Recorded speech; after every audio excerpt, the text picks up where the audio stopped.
Faire son budget? Oui, d'accord, mais alors comment? Parce que ça m'a l'air bien compliqué tout ça. Il y a plein de chiffres, de termes, et les chiffres, bah moi de base, ça me gonfle un peu. Oh là là, attends doucement. Je t'ai montré dans une précédente vidéo pourquoi il était nécessaire de faire son budget.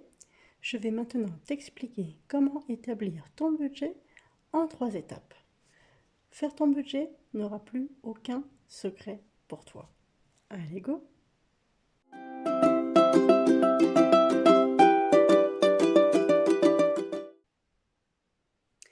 Bonjour à tous et bienvenue sur la chaîne Merci Budget. Alors pour commencer, je t'ai expliqué dans une précédente vidéo pourquoi tout le monde devait faire son budget. Si tu ne l'as pas vu, n'hésite pas à aller jeter un petit coup d'œil. Alors maintenant, nous allons voir comment faire son budget facilement. Il te suffit de suivre ces 3 étapes dans l'ordre et l'établissement d'un budget n'aura plus aucun secret pour toi. La première étape, les ressources.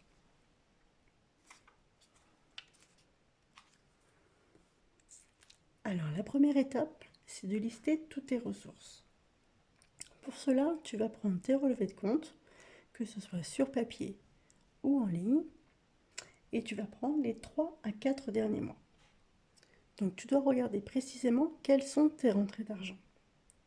Alors qu'est-ce que j'entends par rentrée d'argent? Ça peut être ton salaire, la CAF, le pôle emploi, la pension de retraite, des rentes, une pension alimentaire, mais aussi ça peut être un remboursement de la sécurité sociale ou un remboursement d'un achat que tu as retourné. En bref, tu dois lister précisément tous les montants qui arrivent en positif sur ton compte. N'oublie pas aussi l'argent que tu as pu recevoir en liquide, si par exemple tu as fait une vente en main propre, ou alors de l'argent qu'un ami devait te rembourser. Tu dois aussi penser aux rentrées d'argent qui sont occasionnelles et qui arriveront au cours de l'année, comme par exemple une prime d'intéressement, un 13e mois, un crédit d'impôt. Et donc ce montant, il va falloir que tu le divises par 12 pour avoir un montant à ramener mensuellement. Je te donne un exemple. Alors si par exemple, tu gagnes 1500 euros par mois et que tu as un 13e mois, donc à 1500 euros, ça c'est ton 13e mois, tu divises ton 13e mois par 12, ça te fait 125 euros. Donc en fait, c'est comme si tu touchais 1500 euros plus 125 euros par mois. C'est-à-dire 1625 euros par mois. Alors bien sûr, tu ne vas pas toucher ces 1625 euros par mois, puisque tu vas toucher en fait tes 1500 euros. Mais à la fin de l'année, quand ton 13e mois sera tombé, si tu le redivises par 12, tous tes salaires, ça te fera 1625 euros par mois. Voilà, j'espère avoir été assez claire. Alors dans mes vidéos, je vais essayer de m'adresser vraiment à tout le monde. Alors je sais que certaines personnes n'ont jamais mis le nez en fait dans leurs finances, qu'elles sont absolument novices avec tout ce qui concerne le budget. Et c'est vrai que c'est pour ça que j'essaye vraiment de bien tout détailler. Alors peut-être que certaines choses vont te paraître très logiques pour toi, mais c'est pas forcément le cas pour tout le monde. Donc voilà, c'est pour ça que j'essaye de bien tout détailler. Alors, pour revenir aux ressources, tu les as listées. Pour cela, tu peux utiliser un papier, un crayon, un petit carnet. Tu peux aussi le faire sur un fichier Excel. Ou alors, tu peux t'aider du support que j'ai fabriqué. Je te l'offre gratuitement, c'est un cadeau. Il suffit de le télécharger et le lien est dans la description. Voilà. Pour revenir aux ressources, dans une prochaine vidéo, je te montrerai avec mes finances personnelles comment je procède. Donc, nous avons listé toutes les ressources. Alors, la deuxième étape, ce sont les dépenses. Alors maintenant que tu as listé toutes tes rentrées d'argent, il va falloir faire exactement la même chose, mais avec les dépenses. Et là, forcément, il y en a beaucoup plus. Alors, il faut savoir qu'il existe plusieurs types de dépenses et que pour établir ton budget, tu dois diviser tes dépenses en 3 catégories. Il y a les dépenses fixes, les dépenses variables et les dépenses approvisionnées. Je vais t'expliquer tous ces termes, ne t'inquiète pas. Alors, les dépenses fixes.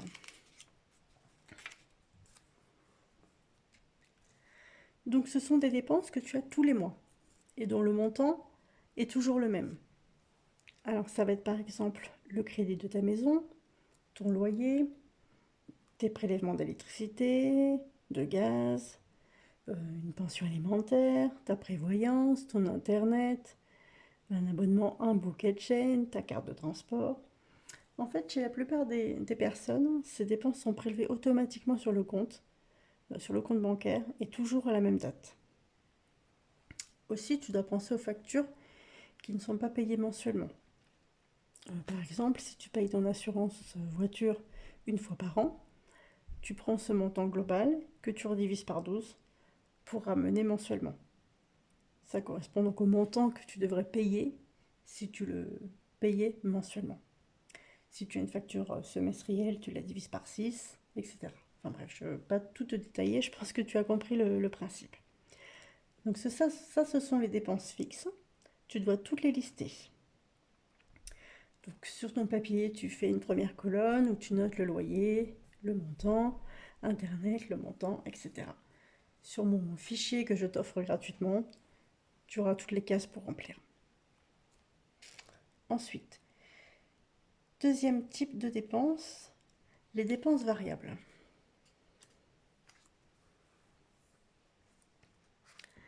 Alors là, ce sont les autres dépenses qui sont courantes, mais qui sont faites une à plusieurs fois par mois. Et le montant là, pour le coup, est variable. Donc ça va être par exemple tes courses alimentaires, tes produits d'entretien, ce que tu vas dépenser à la pharmacie, ton carburant, les restaurants, l'argent de poche pour tes enfants, tes cigarettes, les dépenses pour tes animaux. Voilà, toutes tes dépenses que tu fais dans le mois. N'oublie pas aussi, si tu as sorti de l'argent liquide, de le noter et de le rattacher donc à la bonne catégorie de dépenses. N'oublie pas aussi, si tu as pris un petit café au bar ou à la machine à café, de le noter.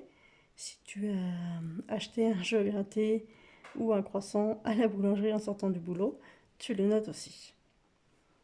Et en fait, avec cette catégorie de dépenses, tu vas vraiment voir où tu dépenses ton argent. Et peut-être tu vas te rendre compte que tu as vraiment énormément de dépenses dans certaines catégories. Donc tu dois lister avec précision toutes tes dépenses d'argent que tu fais dans le mois. En reprenant donc aussi, en t'aidant avec tes derniers comptes bancaires sur les 3 à 4 derniers mois au minimum. Donc quand je dis 3 à 4 mois au minimum, parce qu'en fait tu peux bien sûr revenir encore plus en arrière, sur 6 mois par exemple, ça sera encore mieux, puisque plus la période de référence sera longue, et plus ton budget sera précis rapidement. Et ensuite, en fonction de ta période de référence, 3, 4 ou 6 mois, il faudra que tu fasses une moyenne, donc diviser les montants par le même nombre de mois pour établir la moyenne. Je vais te donner un exemple. Si par exemple, pour ton carburant, tu dépenses le premier mois 100 euros, le deuxième mois 150 euros et le troisième mois 50 euros, tu additionnes les trois, ce qui te fait 300 euros, si mes calculs sont bons, que tu divises donc par le nombre de mois, 1, 2, 3. Donc ça te fait une moyenne de 100 euros par mois de dépenses de carburant. Voilà. Donc ça, ce sont toutes les dépenses variables que tu dois aussi lister.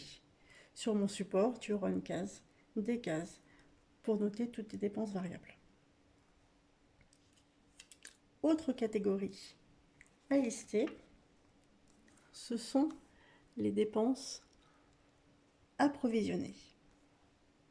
Alors là, ce sont en fait toutes les dépenses qui sont occasionnelles, mais qui sont prévisibles. Donc, il va falloir qu'en fait que tu fasses une réserve d'argent pour toutes ces dépenses. Alors ça va être par exemple l'entretien de la voiture, l'achat de vêtements, la rentrée scolaire, des futurs travaux, les cadeaux de Noël, les anniversaires, les vacances, la taxe foncière, l'entretien aussi de ta chaudière. En fait, ce sont les dépenses qui vont arriver à un moment donné dans l'année et donc qu'il faut prévoir. Parce que, par exemple, si pour Noël, tu attends le 1er décembre pour mettre de l'argent de côté, il y a forte chance que tu n'arrives pas à mettre beaucoup d'argent de côté et donc tu auras très peu d'argent pour Noël. Donc pour pouvoir être serein à l'approche des fêtes, il faut qu'en amont, tu puisses budgétiser tout ça et mettre de l'argent de côté. Alors aussi, dans les dépenses approvisionnées, tu peux prendre en compte les dépenses imprévisibles. Ce sont des dépenses en fait qui arrivent n'importe quand, comme par exemple la réparation de ta voiture, le remplacement d'un appareil ménager. Et donc il est nécessaire d'avoir de l'épargne de côté, qui est appelée un fonds d'urgence, afin de faire face aux dépenses imprévues. Alors, je te reparlerai de cette notion de fonds d'urgence dans une autre vidéo. Sinon, là, cette vidéo elle va être beaucoup trop longue. Mais donc, tu peux aussi, dans cette catégorie de dépenses, faire un prévisionnel pour toutes les dépenses imprévues qui vont forcément arriver à un moment donné ou à un autre. Alors maintenant, la troisième étape, les ajustements. Donc maintenant que tu as pu lister toutes tes rentrées et toutes tes sorties d'argent qui vont arriver tout au long de l'année, tu vas pouvoir établir ton budget. Juste petite précision, pense à bien ramener les montants mensuellement pour ceux qui ne le sont pas. Alors, le vif du sujet, le calcul. Donc, il faut que tu prennes le montant de tes ressources. Hein, on a vu, ce sont toutes les rentrées d'argent. Et tu dois soustraire tes dépenses fixes, tes dépenses variables et tes dépenses approvisionnées. Je vais te mettre un exemple.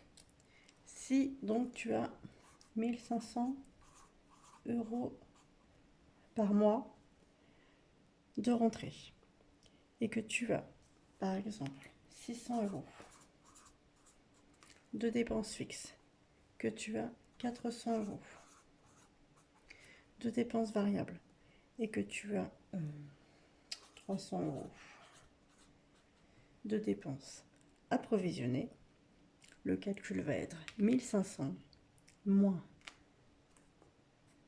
600 moins 400 moins 300, ce qui te fait un total de 200 €.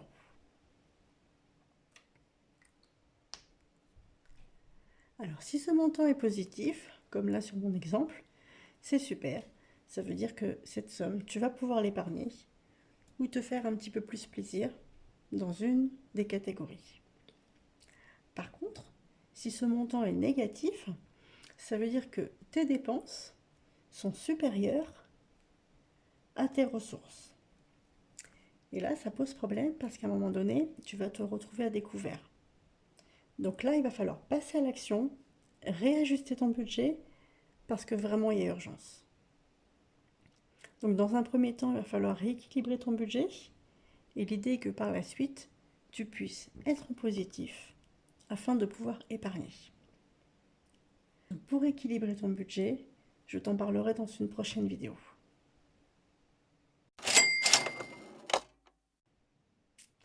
Donc je t'ai montré de A à Z comment établir ton budget. La première fois, ça peut paraître un petit peu long, mais ensuite vraiment ça ira tout seul. Et le fait de pouvoir gagner en sérénité, le fait de savoir que tu ne te retrouveras pas à découvert avant la fin du mois, Je pense que ça mérite bien que tu y passes de toute façon un petit peu de temps.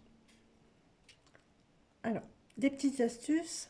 Si pour le moment tu ne sais pas trop dans quelle catégorie tu dois placer tes dépenses, ce n'est pas bien grave. Dans un premier temps, vraiment l'essentiel c'est de savoir que ce montant est une dépense et donc qu'il est à soustraire des ressources. Ton budget ensuite se peaufinera avec le temps, il n'y a vraiment aucun souci. Ensuite, rappelle-toi que plus tu prendras une période de référence qui sera longue sur tes relevés bancaires, et plus tu seras précis. Et donc moins tu auras besoin de faire des ajustements par la suite. Donc tu gagneras aussi du temps. Ensuite, la règle d'or, bien sûr, c'est de réussir à trouver un équilibre entre ses dépenses et ses rentrées d'argent. Et d'essayer de jamais plus dépenser d'argent que ce que l'on gagne. Enfin, il n'est jamais trop tard pour prendre les choses en main et reprendre le contrôle de ses finances. Alors, est-ce qu'on est parti? Pour rappel, tu peux t'aider de mon cadeau, du support que j'ai fait pour établir ton budget. Il est totalement gratuit et le lien se trouve dans la description juste en dessous de la vidéo. Donc dans une prochaine vidéo, je te montrerai comment tu peux rééquilibrer ton budget. Je te montrerai aussi avec mon exemple, avec mes finances personnelles, donc un exemple concret, comment je procède. Si tu as des questions, tu n'hésites pas à les mettre en commentaire. J'espère avoir été assez claire. Bien sûr, j'y répondrai avec grand plaisir si tu as des questions. Si tu as aimé cette vidéo, tu peux aussi mettre un petit commentaire. Si tu n'es pas d'accord aussi, bien sûr. Voilà, donc c'est tout pour aujourd'hui. Si tu as aimé cette vidéo, n'hésite pas à mettre un j'aime. Et si tu ne veux pas louper les prochaines vidéos pour enfin prendre tes finances en main, pense à t'abonner et activer la petite cloche. Sur ce, je te dis à très vite. Bye!